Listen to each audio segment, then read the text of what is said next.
nós temos aqui mais um convidado, é o médico Dr. Marcelo Neubauer, que é infectologista. Doutor Marcelo, muito obrigado aqui por atender a Nova Brasil. Muito obrigado, eu agradeço a oportunidade e eu tenho que confessar que eu sou um admirador do seu trabalho, sou um fã seu há muitos anos e me sinto honrado de estar na sua presença.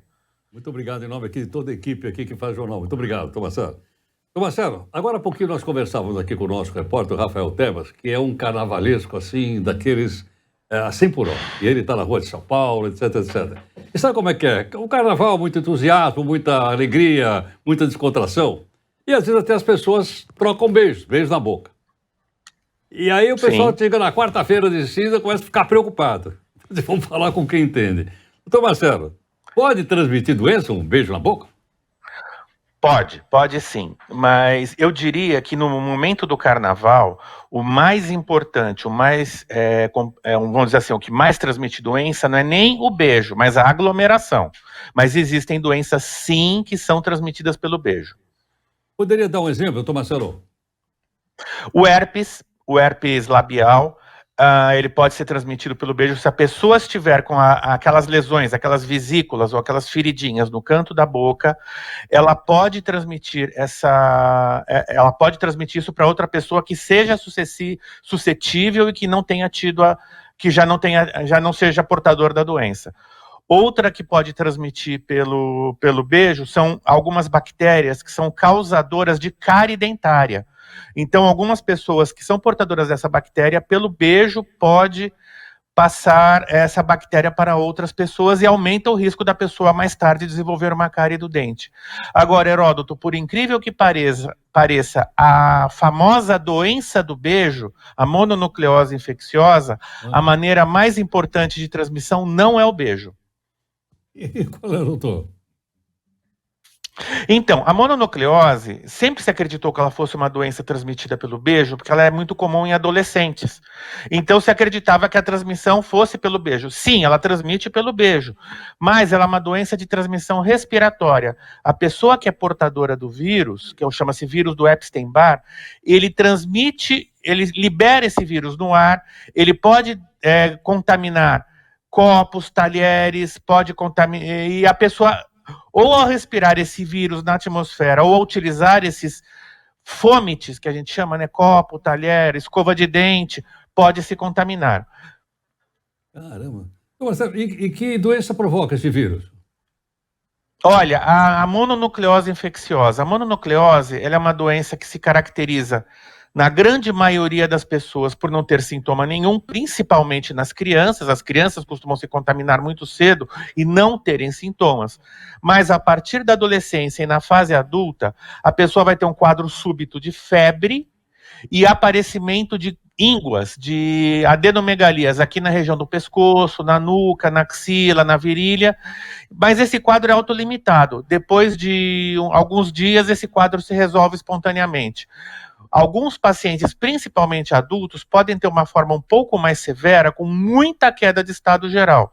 E até pela presença de ínguas no pescoço não consegue se alimentar, tem muita dor de garganta, as amígdalas podem ficar inflamadas, mas o quadro ele é autolimitado e se resolve espontaneamente. Marcelo, interessante, várias coisas, claro, que você acabou de dizer, mas essa da transmissão da cárie, sinceramente... Pois é. E a maioria das pessoas não sabe disso, né? Que você está explicando para nós. Não, o que acontece? Existem determinadas bactérias que que provocam a cárie. E se uma pessoa não for portadora, ela pode adquirir essa bactéria beijando outra. Não significa que ela vai ter cárie. Como leigo, a gente acha que cárie é quem come muito doce, quem tem doce, bababá, que o doce é o responsável pela cárie. E não uma bactéria, e não também uma bactéria, como você está explicando para a gente agora. Então, o doce, ele é o alimento dessa bactéria. Como é que se forma a cárie? A bactéria, ela vai se alimentar do doce, ela vai produzir ácidos por conta disso, e o ácido vai atacar o esmalte do dente. Caramba. Olha, tem mais coisa entre o céu e a terra do que a nossa... É verdade. Tem uma coisa extraordinária, realmente extraordinária.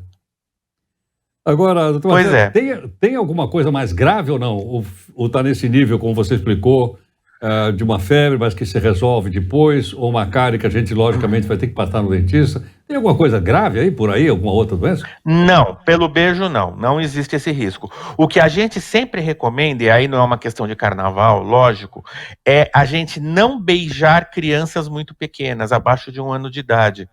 Por quê? Porque a gente pode transmitir alguns vírus para essas crianças, são crianças que ainda não têm um sistema imunológico totalmente desenvolvido, e aí essas crianças podem fazer doenças um pouco mais sérias. Então, normalmente, se a criança está no convívio da sua casa, quer dizer, seu filho, seu neto, você mora junto, não tem problema. Agora, você ir na casa de alguém, você vai visitar alguém que ganhou um neném, e você beijar essa criança não deve acontecer, porque as crianças podem fazer quadros mais graves por conta disso, especialmente o vírus do herpes, no primeiro ano de vida, costuma dar uma inflamação da boca, chamada estomatite, que é bastante grave. Caramba. E às vezes a pessoa vai até pela emoção, né? Ó, o titio chegou, Exato. a titia chegou, deixa eu dar um beijinho, né? Não deve fazer isso. Extraordinário. Realmente essas coisas. Quer dizer, isso não está afeto apenas ao carnaval, que aliás tinha sido, como a gente fala aqui na redação, o gancho da nossa conversa. Mas acabou extrapolando para uma coisa muito mais importante, muito mais ampla, como você está explicando para nós aqui. Exatamente, Heródoto. A gente precisa tomar cuidado com as crianças pequenas, que são o maior grupo de risco.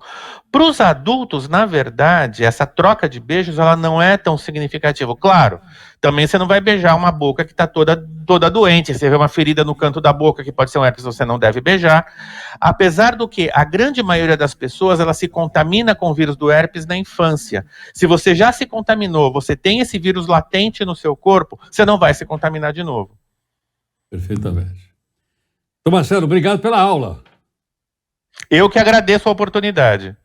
Muito obrigado. Dr. Marcelo Neubauer, infectologista, e tá aí, ele ampliou de uma maneira tão extraordinária o assunto. Ela foi para um campo tão importante na prestação de serviços, para a gente aprender coisas realmente extraordinárias, o que ele nos ajudou aqui, Dr. Marcelo Neubauer.